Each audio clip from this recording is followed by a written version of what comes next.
What's going on, everyone? I hope you're doing well. As you can see, got the duck boat home. Actually, a viewer of this channel got a hold of me. Doesn't live too far from me, and he said, hey, I would love to come check your boat out. I'm thinking about buying one. So we keep this boat and our walleye boat over at my dad's pole barn because we don't have a barn built here yet. Still trying to get this place in order. And I was over there yesterday, and I was having issues with his battery charger. So I was like, you know what? I'm going to bring it home.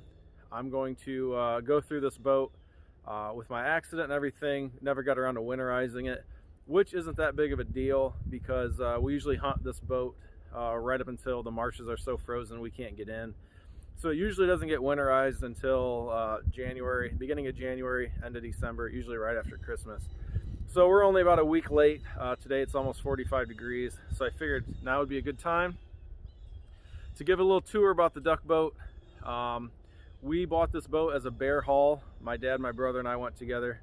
Threw a brand new 50 horse Evinrude on the back and built this boat about 3 years ago.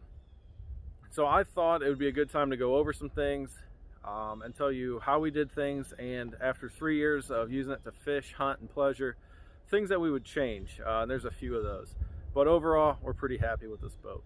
So starting at the back of the boat here, first things first, this is powered by a 2018 Evinrude 50 horse. This is a tiller model, as you can see. It's been a good motor, very happy with it, very efficient on fuel and a lot of power. Before this we had a 16-foot shallow V duck boat, and I had a 30 horse Evinrude on that. And that was from I think a 1994 model, electric start, really nice. That motor did not have the electric tilt and trim, which man, we really like it. The purpose of this boat is we use this, it plays kind of three things in our family. First thing, we're diehard duck hunters, and you know, we field hunt. My brother and I have a decoy trailer that's full of decoys and ground blinds. But we like to marsh hunt a lot, get some buddies out, throw a blind on this thing, and have a good time. So the Evinrude's nice, having that electric tilt and trim. You can run this boat pretty shallow. We did add a jack plate to it, and I'll show you that in a minute. But as far as the Evinrude 50 goes, super stoked with this motor. We bought it brand new, no issues. And on our other boat is a 19-foot deep V walleye boat, aluminum, and that's running an Evinrude G2 150 HO. So it's pumping out about 175, 180 horse. And both these boats and these motors I'm very happy with. All right, continuing from the back of the boat here, you can see the Evinrude 50. E-Tech is hooked to I believe this is a TH Marine Pro Hijacker Z-Lock. This is the manual. You can see right there, there's the bolt head that you twist to raise it up and down. We went with manual because we only switch it twice a year. As you can see here, right now, there's a mark on each side of the metal. That's on R. That's usually what we use when we run it in the rivers for fishing. And then we run it in the marshes. We jack it up 3 inches to the M. Kind of keep it consistent. We found those are the spots where it seems to run the best. If I was going to do it again, I would have spent the extra money on a electric hydraulic jack plate. This one's only a 3-inch offset, you can see, but it does get the motor backing up a little bit. So very happy with that jack plate. But again, if you're going to do it once. I would really recommend the electric over hydraulic jack plates.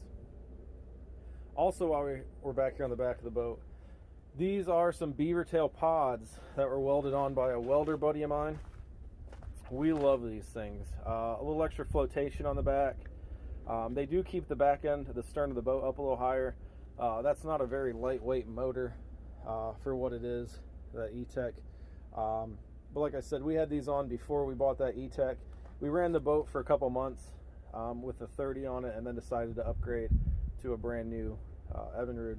But these are nice. What these kind of do is they push the water towards the motor here in the middle, so you can run the motor a little bit higher. You get faster hole shots. It planes out nicer. The biggest feature we use these pods for is duck hunting, getting in and out of the boat. Love it for that. This is SeaDeck. This is the third boat project we've done with SeaDeck. really big fan of sea deck. We've actually had this boat in some pretty nasty water where it started freezing us out. We didn't think we were gonna make it back to the dock, and at some points we had to back up, and I thought for sure the ice was gonna rip the sea deck off the back. Never did anything to it. We run 2 props on this motor, both aluminum for the conditions we run. I'd rather tear up an aluminum prop than a lower unit. That's kind of our marsh and shallow river fishing prop that's been reworked a few times. And then we have a nice one if we're going to be going out on the river, the deep end of the river, the bay, or even Lake Erie. We'll throw this on here. Funny story, my dad and I have trolled Lake Erie for walleye out of this boat and caught limits after limit. And it's kind of fun being this close to the water as opposed to being in a deep V or a bigger fiberglass boat. Also, while we're back here, this is the Break by Stick It Anchor Pins. I was trying to find something to keep the boat a little more steady while we were in the marsh, or even some shallow water river, shallow river spots that we get this boat into, and those are fantastic. I didn't want to go through the hassle of running automatic power poles. Sometimes I just go by the, keep it simple, stupid slogan.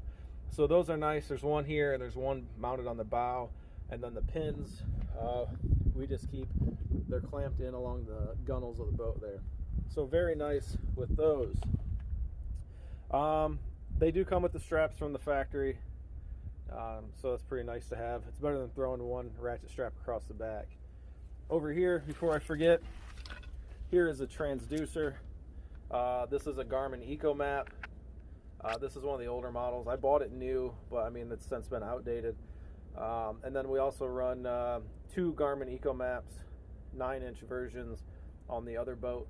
I believe this is one of the square 5.3-inch models, and that's mounted right up here on a ram mount. Very happy with that. If I would change anything, I'd probably go to a little bit bigger screen on there, but most of the time we know where we're going in the marshes, and we don't want anybody else to follow us. So, but it is good to know that you get back to some of these places during the 3 o'clock in the morning. It's you kind of get mixed around in the woods trying to figure out where you're trying to get back out to. As far as back here, I would not change anything except for that jacker plate. The pods are fantastic. Give them a check. Check those guys out online. Those are beaver tail. A lot of custom shops will make them too, but we've been very, very happy with the pods, the motor, and the brake here. This is kind of like a reinforced resin polymer. Feels kind of similar to what you'd find on like your new polymer striker fired handguns. We've stepped on that thing, and it's not broke. Pretty happy with that unit. Questions on this? Like I said earlier, we bought this boat as a bare hull. There was nothing on it. There was no lighting mounts. We've added everything, welded on the pods, mounted the motor. Every accessory you see, we added ourselves there. Excuse me. So we get a lot of questions back here. We run a 6-gallon fuel tank. There's a battery in a battery box with a strap on it. The bottom of the battery box is screwed to the floor, so there's no issue there. This boat does have a bilge pump. A lot of Johns don't. It's not automatic bilge pump because we never leave this in the water, but my dad fabbed up a bracket, and we do have a bilge pump down there with a switch on it. Getting in and out of the boat with waders on is probably the biggest reason. Wet decoys, throwing them in a bag, the bags get wet. You get back to the boat dock, you'll have the ramp, I should say, you'll have some water in there. But that's how it goes with duck hunting, so not a big deal. You can see we ran the transducer back through there, drilled a hole. Everything's been sealed with marine sealant. That's pretty much it back here. But the last thing is people ask about where's our switch panel. Our switch panel is up here in front of the seats. I'll show you in a moment. But this is probably the hardest boat or part of building this boat, as this whole boat is foam filled. So we drilled that hole out there and ran all our wires through the seat up onto a switch panel right there. You can see where that mounts. And if I was going to do it again, I would not put that switch panel right there. Here's a better angle of that switch panel, and you can see right there is our Garmin unit. This is where whoever's driving the boat usually sits. That's a good location because we wanted it somewhere out of the way. The only problem is I didn't think about when we're duck hunting, the boat is packed. I would turn on and off lights with my boot and not realize it. So if I was to do it again, I would probably move the switch panel over here somewhere, in the middle, up a little higher, at least then your feet aren't hitting it. Another thing I would do different, this boat did come with one seat mount. As you can see, we added 2 more. The handle on this tiller is a lot longer than what the other one was. So I would have moved these out about 4 inches more on each side, to give you a little bit more room in between there. It works, and you know, it is what it is. I know I can buy offset seat bases that'll move them out about 2 inches each way. I just haven't gotten around to do that, but might do that here pretty soon before the spring. And you can see that whole area is sea-decked also. We did not do the floor, just because I didn't really find a need for it. We're usually out and about. We're standing up here on the front casting deck, or back here on the back. But back to the center of the boat.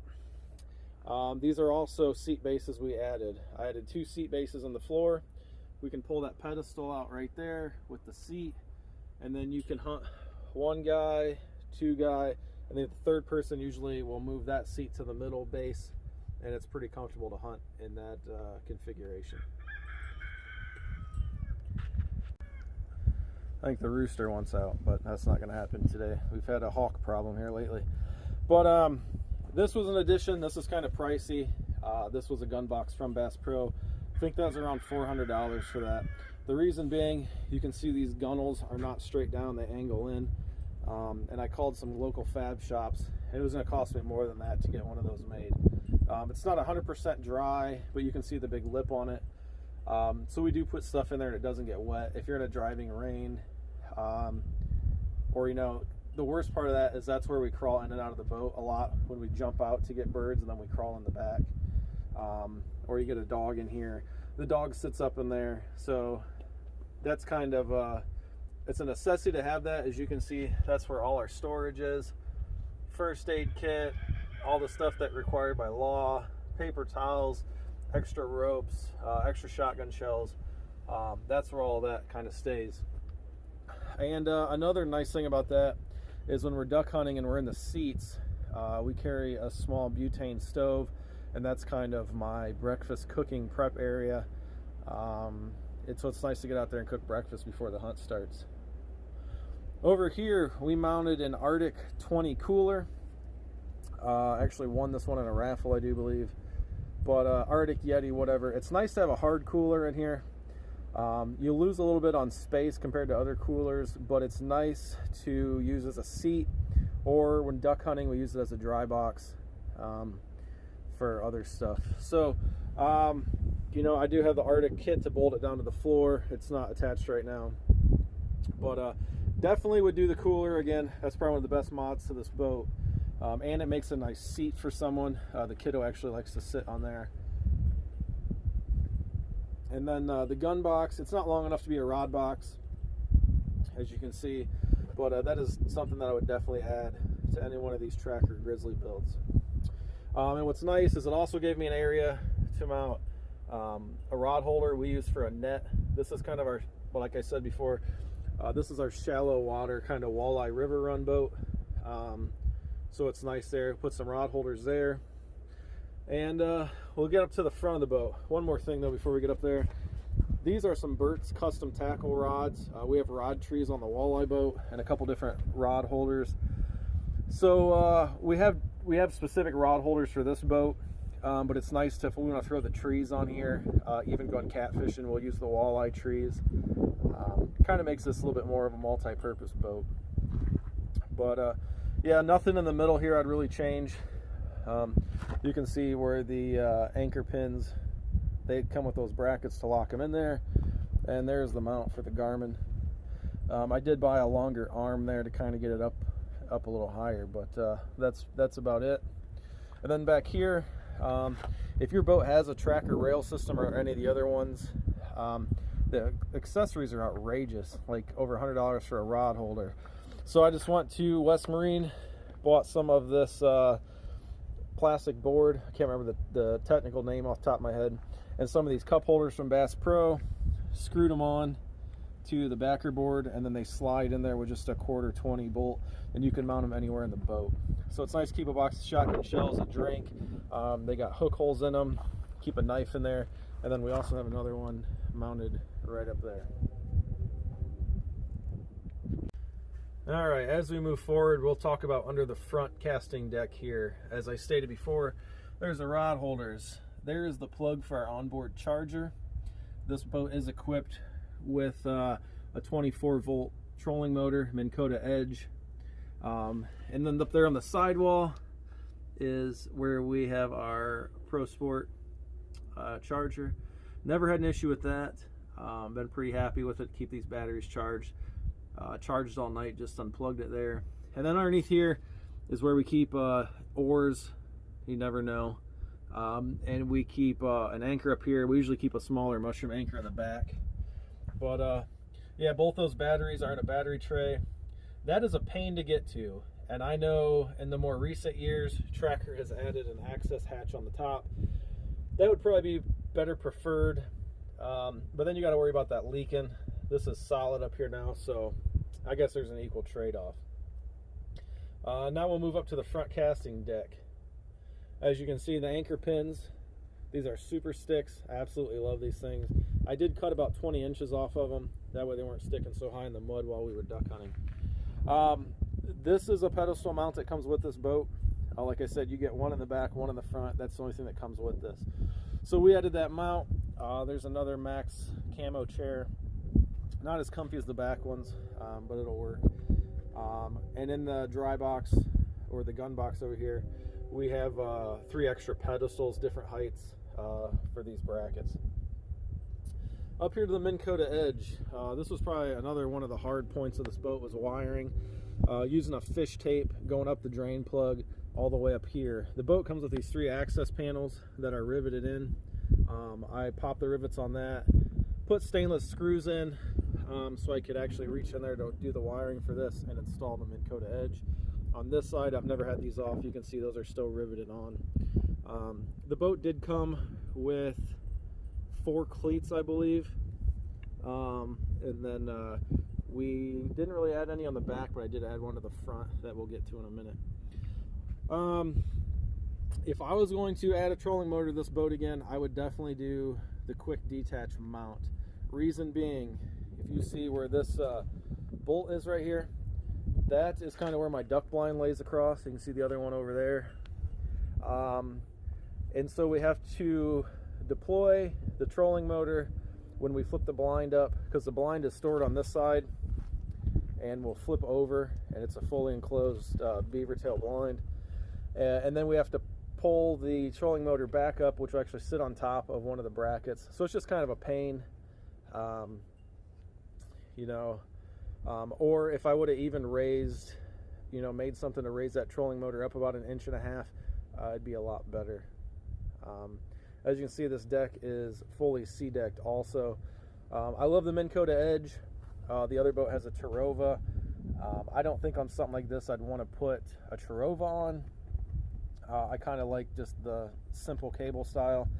But the Terova is nice. In the 2 years we've owned our walleye boat, I've never once used the electric foot pedal. I always use the lanyard and the medallion that hangs around your neck. Up here you can see the other brake by sticking anchor pins off the front here, and I already showed you the one off the back. This is a 12-inch LED light with spots and floods. This is very crucial for us, especially, you know, we're running waters and ice sometimes, you know, 2-3 o'clock in the morning. It gives off a lot of light, but not too much. You get too much and then it's reflecting off the water, it'll give you problems. This is the only cleat we added to the boat. Sometimes we take this to sandbars, or if we have to pull it with the other boat, or sometimes just even docking off. I like to throw a bow line. This boat does sit so low compared to other boats, and there's not really many places to tie off your bumpers or fenders. Having a bow line for us is a must. I've had this thing docked up next to some pretty expensive ski boats, and the last thing I wanted was to scratch, you know, have this powder coated paint aluminum scratch an expensive ski boat. So that's a cheap add-on, just the heaviest duty stainless steel screws I could use. Down here we did add a spare tire. I think that's a must. A lot of my trailers don't have spare tires, but all the boat trailers do. You just never know. And I'm working on getting spare tires for all the other trailers we own. And this leaves us with the Minn Kota Edge. I am happy with this. This is the Bass Pro exclusive in Cabela's. 24 volt, 65 pound, shorter shaft length. And actually when we're duck hunting, we will shorten the shaft up even farther. So very happy with that. This is the first foot controlled trolling motor we've ever had. So it's a little different to use there. But yeah, overall, very happy with this boat. Are there some things I wish were different? Yeah. On the boat itself, it's nice that the gunnels are so wide and they're foam filled, but they do take up a lot of room in the boat. You just look over here, there's the gunnel, then you have a 4-inch ledge here, and then it goes down out about another 3.5 inches. So it takes up a lot of the interior of the boat, but for the price, I don't think you guys can go wrong on a Tracker Grizzly. When we were looking at boats, my dad and I looked at War Eagle, we looked at Excel. I've hunted out of a War Eagle a couple times. A good buddy has one. The Excels really never did anything for me, and it seems the older ones seem to be the better ones. I'm on the Facebook group. A lot of guys are having issues with the new Excels. This boat was a 2017 leftover. They gave us a really good price on it, and then we went to buy it. They said, hey, we made a mistake. It's actually got the upgraded 2018 powder coated trailer, and they said we'll give that to you for no charge over the standard trailer. So pretty happy with that. These are shear bolts that hold on these bumps back here. A windy day one time we did kind of knock one of those and it sheared off really easy, so I replaced those with a little bit heavier bolts because popped off in the water. So guys, there you go. This is a 2017 Tracker, 2018 trailer, 2018 Evinrude. The seats came from Bass Pro and Cabela's, and you can see we don't use this boat a whole lot, and those are already fraying off. So the big thing is, recap that I would change on this boat is I would add an electric jack plate. I would spread the seats out a little wider. I would move the electric switch panel up into the middle, or even up on that side. But you got to remember, these are all hard foam filled. So once we decided where we wanted the switch panel, you had to bust out the hard foam from, you know, there all the way to the back. I'm guessing that's probably 20 inches. Wouldn't change anything else on that. The lights on this boat we're happy with. We have a bow light up there, we have a stern light, and there's also some LED red lights in here, which are nice when the blind's up and you're cooking breakfast. And then the only other thing is I would add the Minn Kota Edge up a little bit. And that's about it, guys. Overall, it's been a good boat for the price.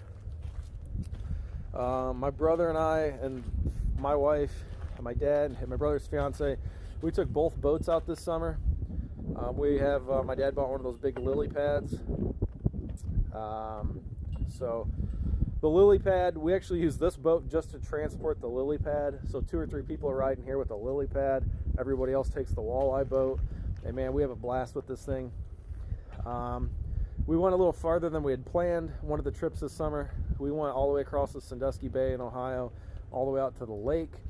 Running low on fuel because we weren't planning on going that far, so my brother and I took this into the Lake Erie, or no, excuse me, Cedar Point Marina.